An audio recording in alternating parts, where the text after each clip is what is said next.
Joining us tonight is John Malcolm, Vice President for the Institute for Constitutional Government at the Heritage Foundation.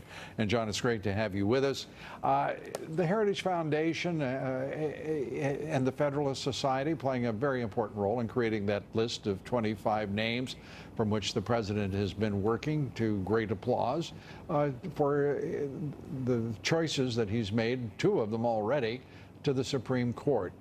So kudos to the Heritage Foundation and to the Federalist Society. It's important work. It's never been, to my knowledge, done certainly this publicly.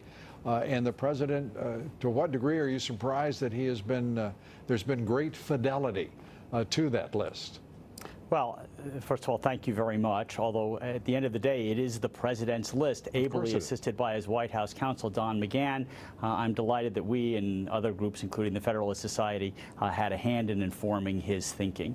As Congressman DeSantis just said, the President and the White House counsel have focused like a laser on the judiciary. He realizes it's going to be the longest-lasting legacy of his presidency, and he has done a superb job. And Brett Kavanaugh is the full package and will be an outstanding Associate Supreme Court Justice once he is confirmed. You heard I'm sure, the left commentators in the national left-wing media. Your response, I mean, this takes us back to Judge Robert Bork and to that venomous, petty, awful fight on Capitol Hill, and we've seen a version of it, often more subdued, but you know, some of it reasonable echoes of the 80s when Bork was borked. And here we go again. The Republicans this time, though, have the firepower to push through the President's choice. Yeah, I think that's right. It's a very slim margin with John McCain essentially out of pocket in Arizona. It's a 50-49 majority. But this will be a battle royale because it's to replace Anthony Kennedy, who over the last several years has been the quintessential swing vote. And the Democrats are throwing as much mud on the walls as they can to see whether any of it sticks to Brett Kavanaugh. I don't think it will. I mean, they're trotting out, as they always do, scare tactics with respect to Roe versus Wade. The Democrats have been predicting the demise of Roe versus Wade since the nomination of Sandra Day O'Connor. But Judge Kavanaugh has an outstanding pedigree.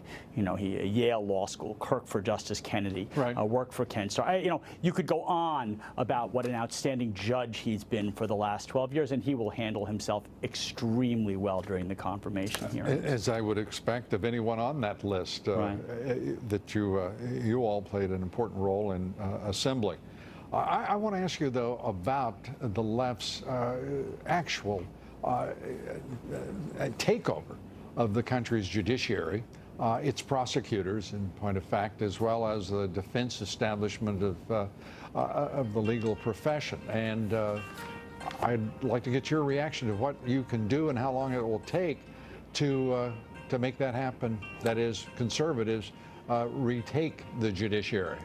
Yeah, it'll take a while. So when Barack Obama took the oath of office, 2 of the 13 federal courts of appeals had a majority of Democratic appointees, and I believe by the time he left office, it was 10 of the 13 courts of appeals. And you saw a lot of these courts that had been reliably conservative take a leftward tilt. But the President has made a very healthy down payment in his year and a half in office. He's been focused on the Supreme Court. We, of course, got a home run with Neil Gorsuch, and now we're going to have Justice Kavanaugh, and he's done an outstanding job appointing constitutionally judges to the courts of appeals. So based on what you're saying, we can expect the conservatives to have parity, if not domination, in the judiciary and the legal profession in the next 6.5 years of this president's time in office. Well, I certainly hope so. As do we all. John Malcolm, thanks for being with us. Come back soon. Good to be with you. Thank you.